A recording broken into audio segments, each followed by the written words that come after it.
বাইতুল মুকাররমের সাবেক খতিব ইমানের দাবি করতো, অথচ নৌকা মার্কা নিয়ে দাঁড়াতো।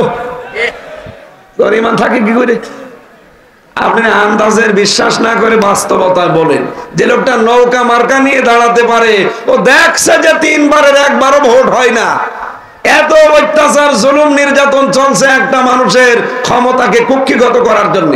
তারপর আপনি জেনে শুনে নৌকা মার্কায় দাঁড়াতে গেলেন কোন কারণে? আপনার যে ইমান নেই এইটা তার প্রমাণ।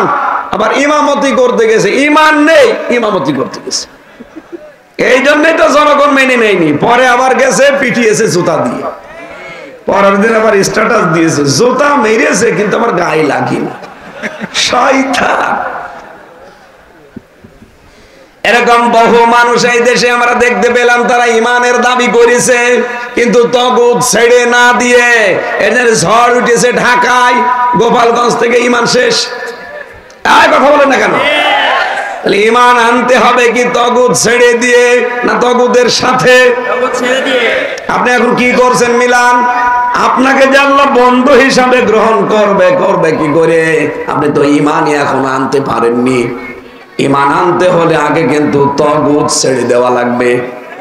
তাগুতের অর্থ পেয়েছি আমি তাফসিরে 4টা। কয়টা? আরো জোরে বলেন। 4টা। 1 নাম্বারটা বলছি মিলান, তাগুত হচ্ছে ওই শক্তি নিজে আল্লাহর বিধান মানে না, অন্য কেউ মানবে, মানতেও দেয় না। বাংলাদেশে ছিল না। তাগুতের 2 নম্বর অর্থ মানুষের তৈরি করা আইন কানুন। কে কথা বলে না কেন?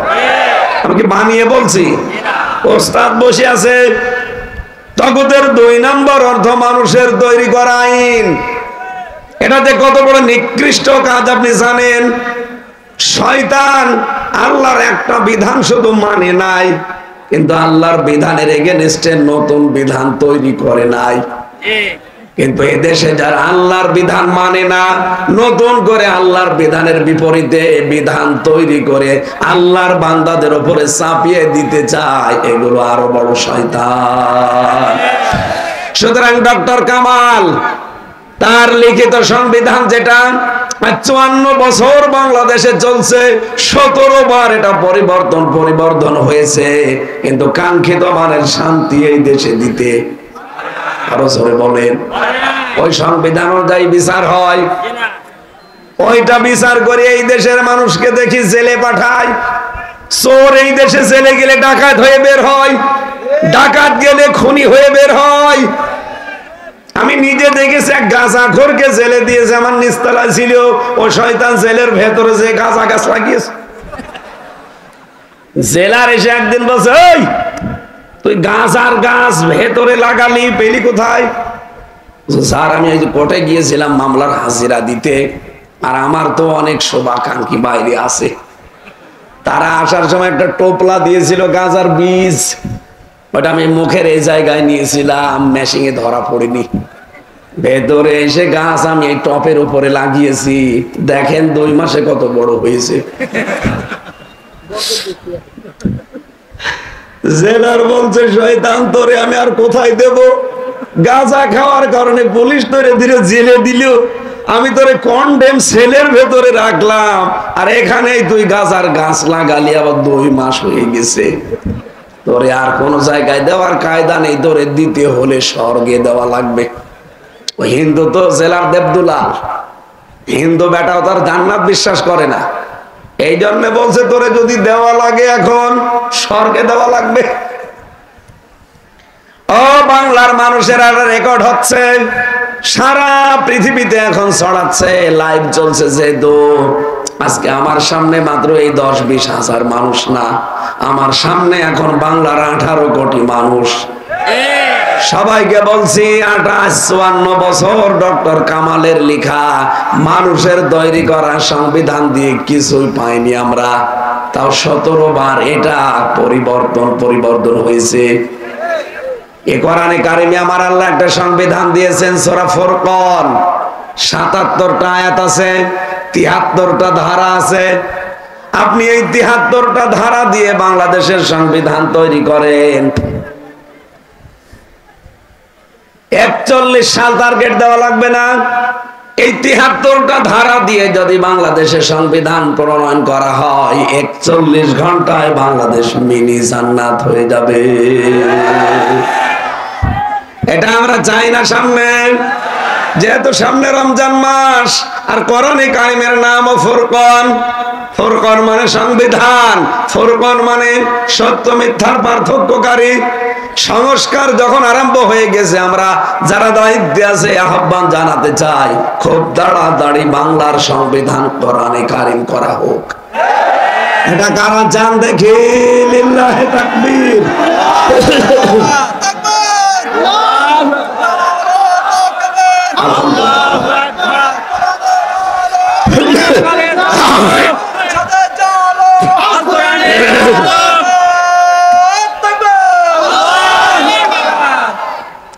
আল্লাহ রাব্বুল আলামিন বলেন, আমি যাদের বন্ধু হব তাদের প্রতি আমার একটা দায়িত্ব আছে।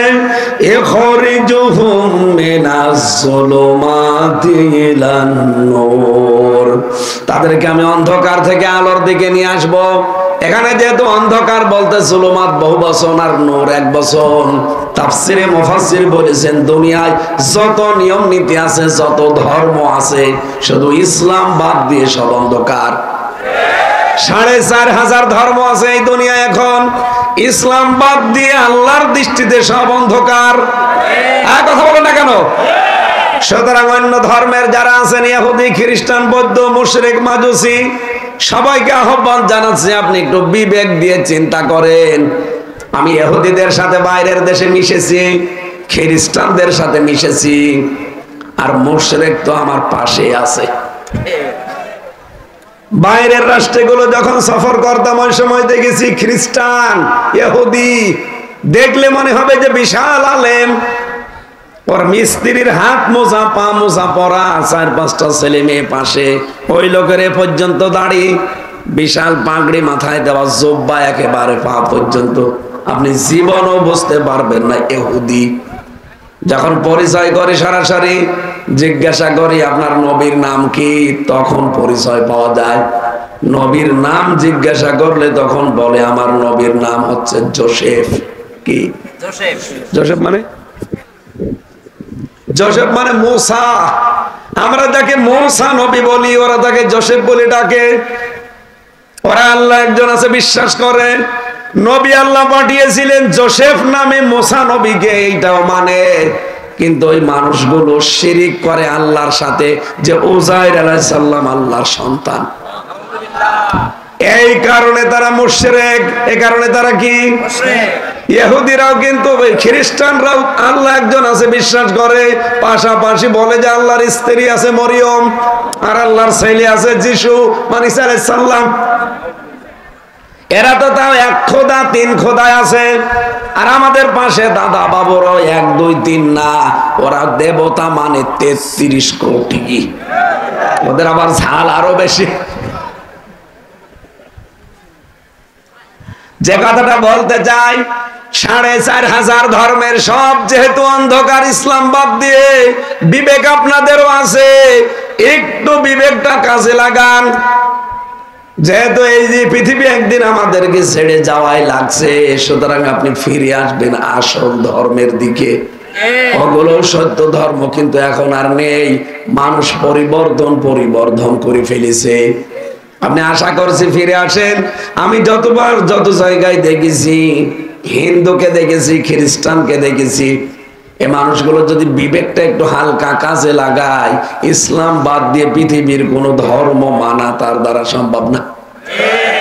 কয়েকদিন আগে যশোরে কলেজে অধ্যাপক বিসিএস ক্যাডার লোকটা, স্যারকে বলেছিলাম যে আপনাকে আমি মুসলমান হতে বলি না, আর আমাদের ধর্মে জোর জবরদস্তি বাড়াবাড়ি নেই, আপনি শুধু আমাদের কোরআনে কারিম ইংরেজিতে বাংলায় যে কোনো ভাষায় পুরাটা একবার পড়বেন, একটু বুঝে পড়বেন। 3 মাস পরে দেখলাম লোকটা নিজের থেকেই মুসলমান হয়ে গেছে। এই জন্য আল্লাহ যাদেরকে বন্ধু হিসাবে গ্রহণ করবে, এই ইমানদারদেরকে অন্ধকারের রাস্তা, মানুষের তৈরি করা আইন কানুন, এটা অন্ধকার। এখানে যারা আছে তাদেরকে আল্লাহ পাক বের করে নিয়ে ইসলামের দিকে নিয়ে আসবে, এটা আল্লাহর দায়িত্ব।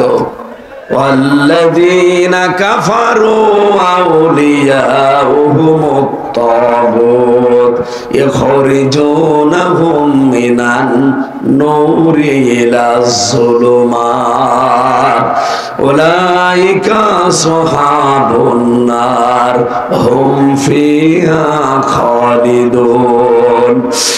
এই এদিকে তাকান, গুরুত্বপূর্ণ বিষয় এখানে। আল্লাহর বন্ধু হলে আল্লাহ এই কাজ করবে। আপনি মানুষের তৈরি করা আইন কায়েম প্রতিষ্ঠা করতে চাইলে আপনাকে আল্লাহ ফেরত নিয়ে আসবে, কারণ এটা অন্ধকার, নিয়ে আসবে আলো ইসলামের দিকে। কথা বলেন না কেন? আজ যাদেরকে নিয়ে আসতেছে আল্লাহ মনে করবেন আল্লাহ আপনাকে বন্ধু হিসাবে গ্রহণ করেছে। আর যারা শয়তান তারা হচ্ছে তাগুতের বন্ধু। তাগুত তাদের উপরে বন্ধুত্বের প্রভাব ফেলে একটা কাজ করে, তাদেরকে ইসলাম থেকে বের করে অন্ধকারের দিকে নিয়ে যায়। এই জন্য আজ ইসলাম থেকে বের হয়ে অনেককে দেখতে পাচ্ছি মানুষের তৈরি করা আইন আর কানুন প্রতিষ্ঠার জন্য তারা সর্বাত্মক চেষ্টা চালাচ্ছে। এই জালেমের আন্ডারে 3 বার এমপি ছিল চাঁপাইনবাবগঞ্জের হারুন। কথা বলেন না কেন? সে এতদিন যাক দেখেছেন আলেমের পক্ষে কথা বলতো, সংসদে মুসলমানদের পক্ষে বলতো, হঠাৎ করে কি হয়ে গেল তার? এখন কিন্তু মানুষের তৈরি করা আইন কানুন প্রতিষ্ঠার জন্য বিএনপির এই বিদ্রোহী এমপি, এটা বিএনপি থেকে ওকে মনোনয়ন দেওয়া হয়নি, মানা করেছিল বারবার। আমি নিজে তারেক জিয়া সাহেবের বন্ধু এবং পিএস তার 2 জনের সাথে জেলে ছিলাম। 3 বছর তারা আমার সাথে ছিল। এই ভোলার একজন গিয়াসউদ্দিন মামুন, এখানে বাড়ি নাই জেলায়, বোরহান উদ্দিন। আর একজন ছিল ওনার পিএস মিয়ানুর উদ্দিন অপু। তারা বলতো হারুন এবং আর যেগুলো দায়িত্ব পেয়েছে বারবার আমাদের লিডার ওদেরকে মানা করেছে, ম্যাডাম খালেদা মানা করেছে, ওরা শুনে নাই, সুতরাং ওরা বিদ্রোহী। এই জন্য বিএনপির ভেতরে এখন আমি নাম ধরেই বলছি 2 গ্রুপ, একটা ডান আর একটা বাম। ডান গুলো সব তারেক জিয়ার কথা মেনে চলে, বাম গুলো এদেরকে দাদা বাবুরা একটু পেছন দরজা দিয়ে উস্কানি দিয়েছে। এই জন্য এখন ইসলাম আর আলেমদের বিরুদ্ধে কথা বলছে। 15.5 বছর এই জালেমরা যেই ভাষায় কথা বলতো, আমার মনে হচ্ছে এখন কয়েকজন উঠে পড়ে লেগেছে ওই ভাষায় কথা বলছে। এমনি বলছে না, এদের পেছন দরজা দিয়ে হাওয়া দিচ্ছে। কারণ কতগুলো চুক্তি হয়েছিল 15.5 বছরে, সব চুক্তি ইউনূস আসার পরে বাতিল করে দিয়েছে। চিন্তা করছে দোয়া পড়বো বিপদে। কোন দোয়া? ইউনূস তো পড়ার কায়দা নেই। ইউনূস দোয়া পড়বে, তার বড় হবে না, কারণ নাম ইউনূস, দোয়া ইউনূস বাদ। কন্যা তো আছে তাদের কাছে, কন্যা যে ফিরে আসবে, আসবে কি করে? 275টা মার্ডার মামলা কন্যার নামে। এই কারণে কন্যা আর আসতে পারে না। বাকি যেগুলো দাঁড়াবে কোন মুখ নিয়ে দাঁড়াবে? 2732 জন মানুষ হত্যা করেছেন আপনারা, কোন মুখ নিয়ে জনগণের সামনে আসবেন? আসতেও পারে না। এই জন্য এখন মনে মনে সিদ্ধান্ত জানিয়ে দিয়েছে, এই দেশে আমাদেরকে দিনের বেলা যারা চলতে দেয় না তাদের রাতের ঘুম আমরা হারাম করে দেব। কয়েকদিন আগে মেয়র জাহাঙ্গীর সাবেক এটা বলেনি? এই জন্যই তো ডেভিল হান্ট চলছে, শয়তানের খোঁজে। একটা শয়তানে যেন ছাড় না পায়। যারা দেশকে অস্থিতিশীল করতে চায় সে যেই হোক। আজকে জামাত ইসলামী বাংলাদেশের একজনকে বহিষ্কার করা হয়েছে, আপনারা দেখেছেন। অবৈধ কাজের সাথে জামাত না, বিএনপি না, চরমনা না, যেই যাবে দেশের বিরুদ্ধে, ইসলামের বিরুদ্ধে, মানবতার বিরুদ্ধে, একটাকেও যেন ছাড়া না হয়। আর আমরা তাড়াতাড়ি আশা করছি, বৈষম্যের শিকার ছিল এই 15.5 বছর যারা, এই 1628টা চেয়ারে যারা ছিল, সে যাই হোক, প্রত্যেকের চেয়ার থেকে নামিয়ে দেন, নতুন করে এই জায়গায় মানুষকে বসান। ডক্টর মোহাম্মদ অলিউল্লাহ যেভাবে একটা চেয়ার পেয়েছে, আমরা চাই এরকম বৈষম্যের শিকার যারা ছিল তারা এই চেয়ার গুলো পাক। এতদিন অবৈধ চেয়ারে বসে বহু অবৈধ কাজ করেছে। 9 দফার ভেতরে এই দফাটা আছে না যে আমরা সংস্কার চাই? কথা বলেন। এই এজন্য আপনি নিজেই টের পাচ্ছেন আপনি কি আল্লাহর বন্ধু না শয়তানের বন্ধু।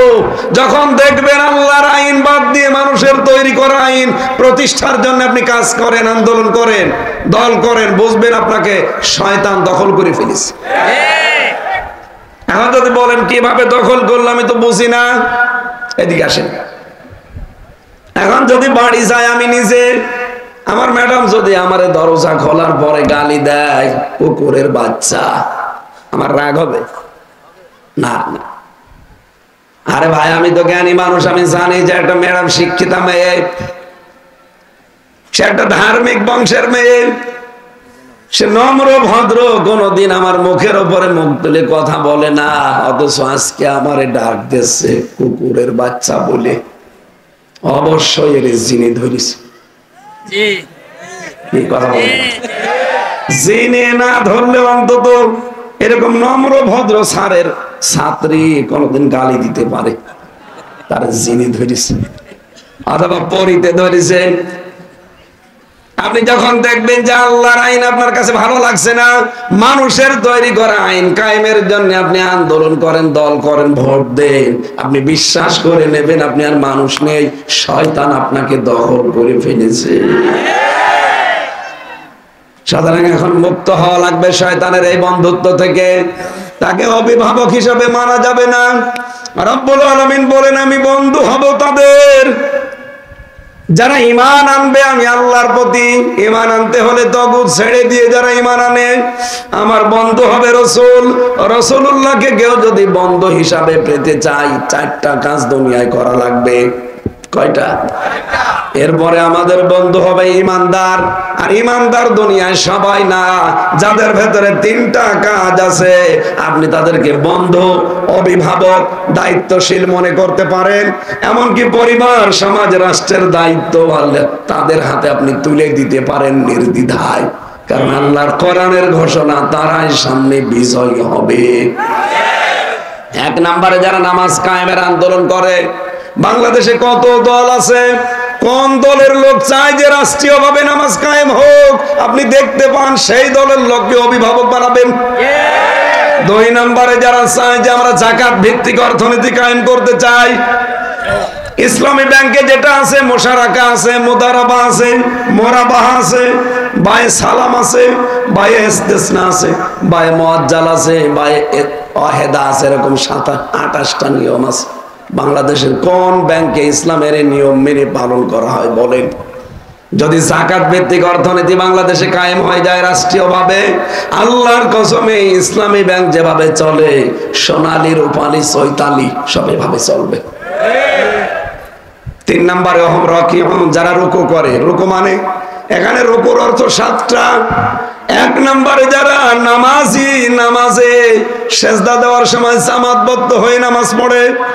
এজাজ মাগরিব এসে আমরা যেহেতু মুসাফির, আমি একা একাই পড়ে নিতে পারতাম, চিন্তা করলাম না স্যার যখন আছে অন্তত জামাতটা আদায় করি, যদিও মুসাফিরদের জন্য জামাত শর্ত না, তারপরও জামাতে নামাজ আদায় করেছি। এই কারণে আমি রুকুকারীদের সাথে থাকতে চাই। যারা নামাজের সময় হলে সব বন্ধ করে দিয়ে নামাজে যায়। রিজালুল্লাহ তুলহিহিম তিজারাতুন ওয়ালা বাইউন আন যিকরিল্লাহ ইলা আখির আয়া। সূরা নূরের ভেতরে আছে ওই সমস্ত ব্যবসায়ী যে মানুষগুলো আজান হওয়ার সঙ্গে সঙ্গে দুনিয়ার সব বেচা কিনা বন্ধ করে দিয়ে, দোকান ভাট বন্ধ করে দিয়ে আল্লাহর জিকির জামাতে দৌড়ায়। সুতরাং আমরা দেখতে পাই দেশে যারা জামাতবদ্ধ হয়ে নামাজ আদায় করে, যাদের রিপোর্টে এই কথা লেখা লাগে যে কয়েক তো জামাতে নামাজ পড়েছেন, লিখে রাখেন। এক কথা বলে না, বাংলাদেশে এরকম দল তো হাজারটা না। যারা এইটা লেখে যে প্রতিদিন আপনি নামাজ একা পড়েন না, জামাতে পড়েন, ওটা লেখা লাগবে, দেখানো লাগবে উপরে যারা আছে তাদেরকে। আপনি বন্ধু, অভিভাবক কাকে বানাবেন খুঁজে পান না। আমি তো আয়াতের নাম্বার বলে দিলাম, সূরা মায়েদা 55 নাম্বার আয়াত। আর আল্লাহর ঘোষণা এরাই হচ্ছে দুনিয়ায় বিজয় হবে। না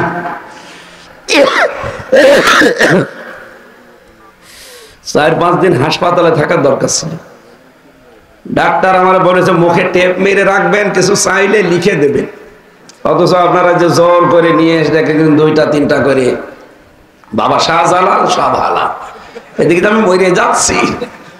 জালেমরা 3টা বছরে এমন কোন টর্চার নেই যা আমার শরীরে নেই, চুল থেকে পায়ের তালু পর্যন্ত প্রত্যেক জায়গায়। এই জন্য স্বাভাবিক হতে সময় লাগছে। এখন যদি 15 দিন পরে থাকতে পারতাম আমার সব আবার স্বাভাবিক হয়ে যেত। তো বের হয়েই তো এই যে মেশিন চলছে।